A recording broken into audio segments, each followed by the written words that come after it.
Dear students, हम functions को discuss कर रहे थे। हमने देखा कि हम फंक्शंस को मैटलैब के अंदर दो तरह से डिफ़ाइन कर सकते हैं। एक तो बिल्ट इन फंक्शंस होते हैं, हम उनको एज सच वैसे ही यूज़ कर सकते हैं। और सम टाइम हमें ज़रूरत पड़ती है कि हम फंक्शन को खुद डिफ़ाइन कर सकें, हम उन्हें कहते हैं यूज़र डिफ़ाइंड फंक्शंस। तो यूज़र डिफ़ाइंड फंक्शंस को हम किस तरह डिफ़ाइन करेंगे, इस टॉपिक के अंदर हम इस आइडिया को डिस्कस करेंगे। यूज़र डिफाइंड फंक्शन को मैटलैब के अंदर दो तरह से डिफ़ाइन किया जा सकता है। इनलाइन कमांड से डिफ़ाइन किया जा सकता है, एंड देन सेकेंडली ऑपरेटर से डिफ़ाइन किया जा सकता है। वो फंक्शन जो इनलाइन कमांड से डिफ़ाइन किया जाए उसे हम कहते हैं इनलाइन फंक्शन, और जो इस ऑपरेटर से डिफ़ाइन किया जाए उसे हम कहते हैं अनोनिमस फंक्शन। लेकिन मैटलैब 7 और उससे जो एडवांस वर्जन है उसके अंदर अगर हम फंक्शन को ऑपरेटर से डिफ़ाइन करें तो ये एक प्रेफरेबल टेक्निक है।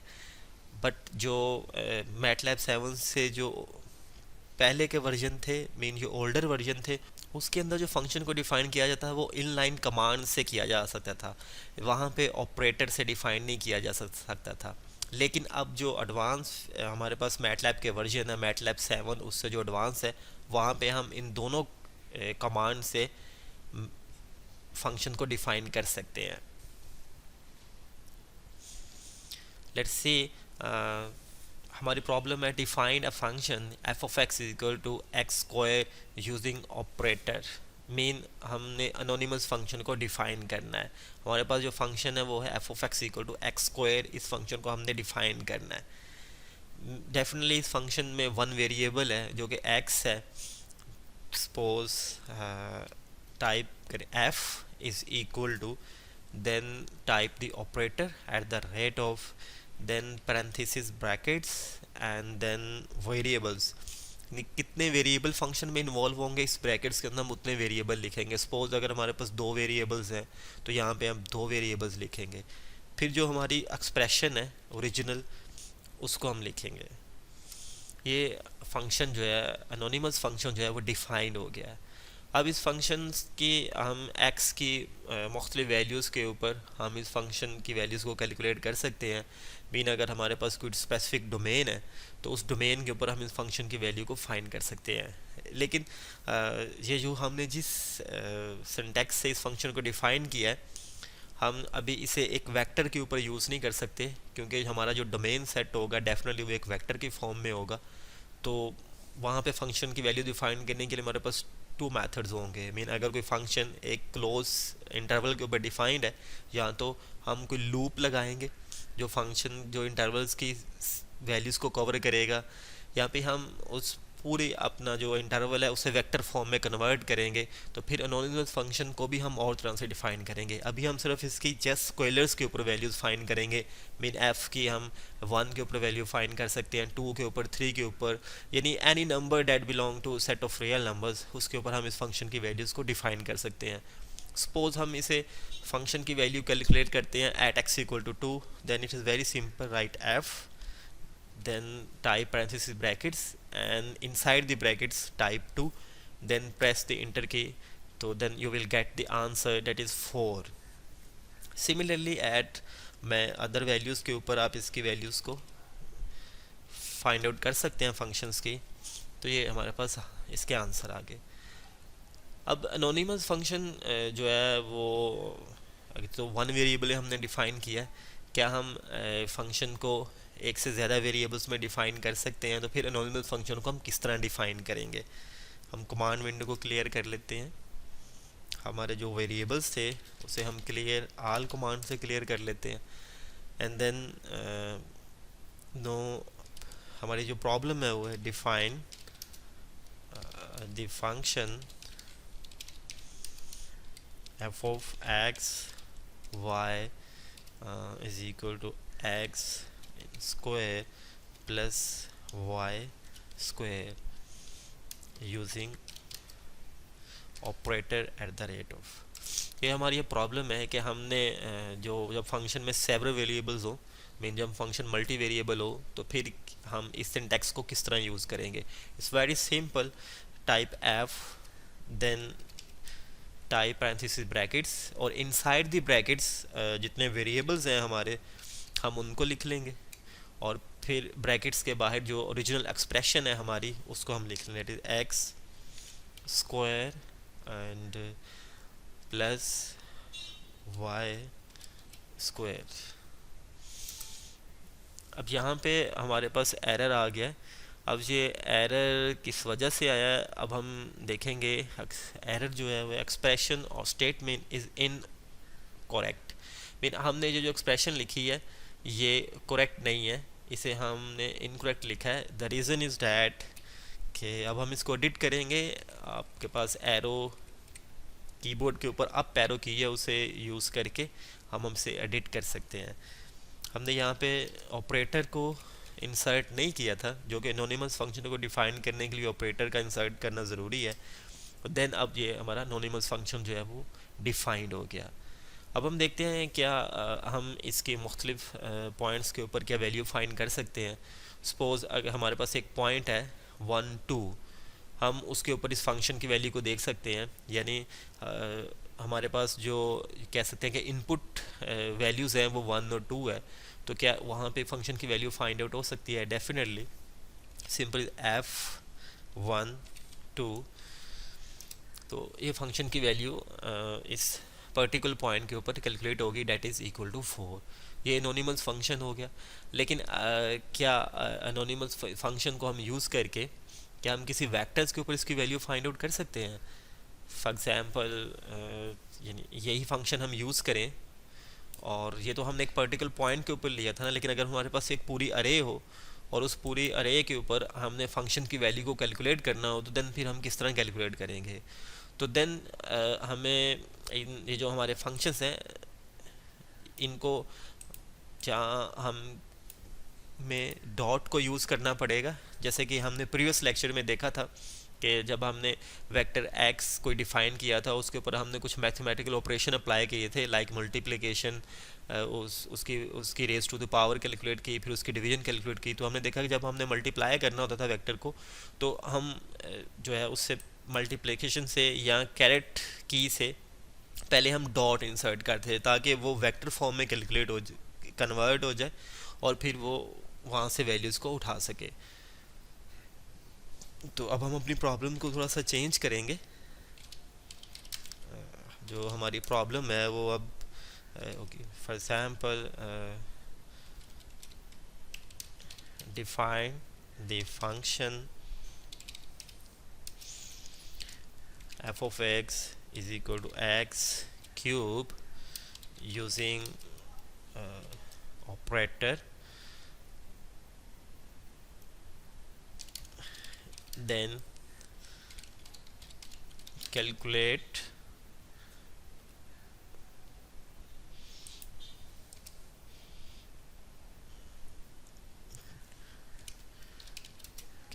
the values of the given function at vector x is equal to 1 5। हमारे पास गिवन फंक्शन है f of x equal to x cube. हमने इसको सबसे पहले डिफ़ाइन करना है यूजिंग दिस ऑपरेटर, एंड जब हम इसे डिफ़ाइन कर लें तो देन हमने इस फंक्शन की वैल्यू को कैलकुलेट करना है at each element of this vector. यानी इस वेक्टर्स के अंदर जितने भी एलिमेंट्स होंगे, इस वेक्टर के जितने भी एंट्रीज होंगी, उसके ऊपर हमने फंक्शंस की वैल्यू को कैलकुलेट करना है। प्रीवियस एग्जांपल में हमने देखा था कि हमने एक जो function f of s equal to x square define किया था, वो उसकी वैल्यू हमने एक पर्टिकुलर पॉइंट्स के ऊपर डिफाइन की थी, मीन स्केलर्स के ऊपर डिफाइन की थी। अब हमने इस पूरे फंक्शन को कैलकुलेट करना है ऑन द होल अरे। तो मीन अब हमारी जो डोमेन वेरिएबल होगा वो एक सिंगल पॉइंट नहीं होगा, एक स्केलर नहीं होगा, बल्कि एक वेक्टर होगा। तो फिर हमने किस तरह इसे कैलकुलेट करेंगे, तो सिंटैक्स किस तरह होगा? Very simple, f is equal to type an operator, then type variables, यानी उसमें कितने वेरिएबल्स इन्वॉल्व हैं, then write the expression, that expression is x in cube.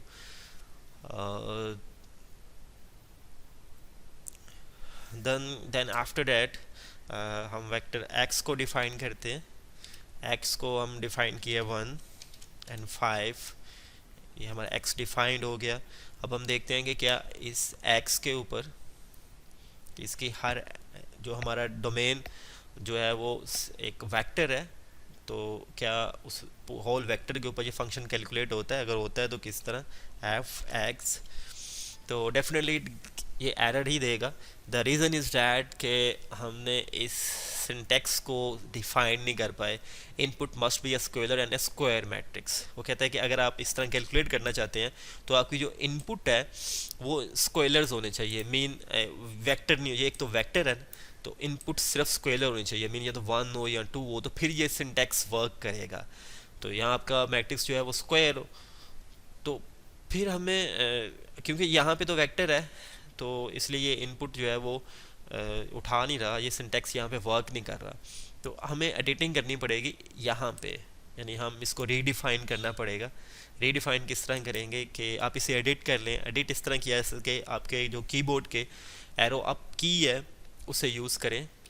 तो देन यहाँ पे आप डॉट प्लेस करें, तो देन इसे ये रीडिफाइंड हो गया। पहले हमने डॉट यहाँ पे प्लेस नहीं किया था, अब हमने डॉट को टाइप कर दिया तो ये रीडिफाइंड हो गया।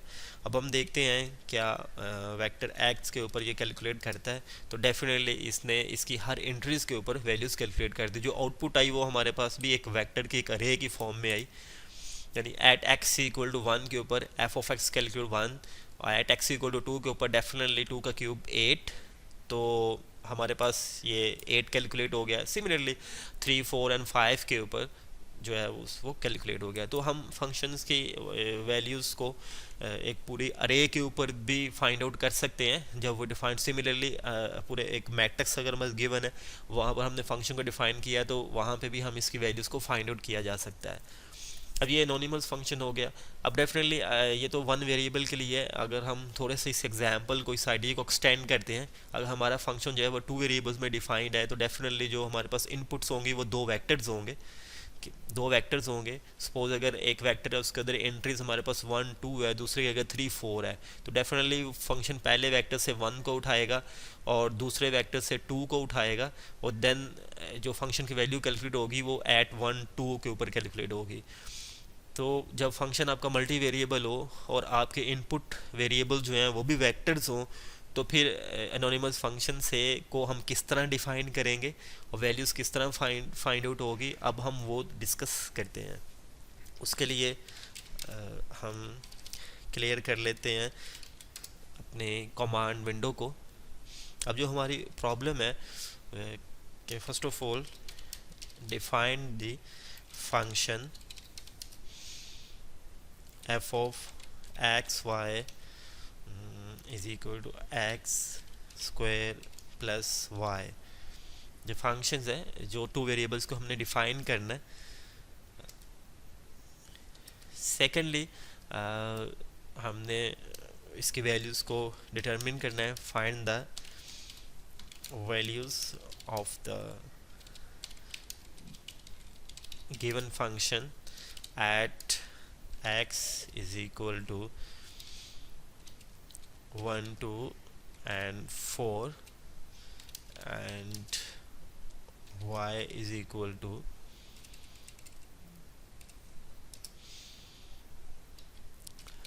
and sorry and y is equal to 2, 3 and 1। तो हमारी जो प्रॉब्लम है वो है कि हमने फाइंड आउट करना है, find the values of the given. सबसे पहले हमने फंक्शन को डिफाइन करना है जो कि 2 वेरिएबल्स फंक्शन है। Then find the value of the given function at x and y. Mean 2 variables है तो हमारे पास जो डोमेन में भी 2 वेक्टर्स हैं, तो फिर हम एनोनिमस फंक्शन से किस तरह कैलकुलेट करेंगे, तो अब हम वो थोड़ा डिस्कस करेंगे। f is equal to at the rate of, first of all function को डिफाइन करें ब्रैकेट्स में x वेरिएबल एंड y, क्योंकि 2 वेरिएबल्स इन्वॉल्व हैं, x प्लेस डॉट, क्योंकि हमने वेक्टर्स वैल्यूज़ को उठाना है तो हमें जो है सिंटेक्स इसका x raise to power square नहीं लिखना पड़ेगा, हमें एक्स डॉट प्लेस करना पड़ेगा n plus y. Function defined हो गया हमारा। अब हम इसकी वैल्यूज़ को find f first vector is x and second vector is y. Undefined function और वेरिएबल एक्स, यानी ये अभी हमने डिफाइन नहीं किए, तो हमें इनको डिफाइन करना पड़ेगा पहले कि ये हैं क्या। तो x को डिफाइन कर लेते हैं सबसे पहले। x is equal to 1 2 and 4 and then y is equal to, y को अब हम डिफाइन कर लेते हैं 2 3 एंड 1। y डिफाइंड हो गया। अब हम फंक्शन वैल्यू फाइंड करेंगे f of x and input second is y। ये वैल्यूज़ हमारी कैलकुलेट होगी। अब ये वैल्यूज़ इसने इस तरह कैलकुलेट की है कि जब उसने एफ ऑफ सबसे पहले वो एफ ऑफ 1 2 कैलकुलेट करेगा, मीन ये एक पॉइंट बन जाएगा, तो 1 को वो अब एक्स वेक्टर से उठाएगा और 2 को वो वाई से उठाएगा। तो फिर उन दोनों को इसके अंदर वो मैटलैब जो है वो बाय डिफ़ॉल्ट इनके अंदर पुट करेगा, तो ये वैल्यूज़ कैलकुलेट हो जाएगी। सिमिलरली जब आपने 7 कैलकुलेट हुआ है, तो ये जो आउटपुट है ये करस्पॉन्डिंग टू किस पॉइंट के आई है, एक्स में से वो 2 उठाएगा और वाई में से वो 3 एंट्रीज को उठाएगा। सिमिलरली 17 कैलकुलेट करने के लिए वो एक्स में से 4 कंपोनेंट को उठाएगा और वाई में से लास्ट कंपोनेंट जो 1 है उसको उठाएगा और फंक्शन कैलकुलेट कर देगा। तो ये अगर आपका फंक्शन मल्टी वेरिएबल्स है तो फिर आपने उसको उसकी वैल्यूज़ को स्केलर्स पे किस तरह डिफाइन करना है, फाइंड आउट करना है, वो हमने सीखा। फिर हमने सीखा कि अगर मल्टी फंक्शन मल्टी वेरिएबल है तो अगर डोमेन में वेक्टर्स हैं तो फिर हमने उसे किस तरह डिफाइन करना है। तो ये हमारी डिस्कशन होगी जब कि हम फंक्शन को ख़ुद से किस तरह डिफ़ाइन करते हैं। इनलाइन कमांड से भी फंक्शन को डिफ़ाइन किया जा सकता है। हैंडआउट्स के अंदर इनलाइन कमांड से मैंने एक्सप्लेन किया हुआ है कि इनलाइन कमांड को किस तरह आपने यूज़ करना है। सेम टेक्निक वही है कि आपने इनलाइन कमांड में से सिंटैक्स डिफरेंट है, तो इसलिए वो आप वहाँ से प्रैक्टिस कीजिएगा। अगर आपको कोई प्रॉब्लम हुई तो देन आप मेरे से कंसल्ट कर लीजिएगा। लेकिन लेटर ऑन प्रेफर करूँगा कि जिनके पास मैटलैब 7 उससे अपडेटेड वर्जन है वो ऑपरेटर को यूज़ करके फंक्शन को डिफ़ाइन करें, इनलाइन कमांड यूज़ ना करें।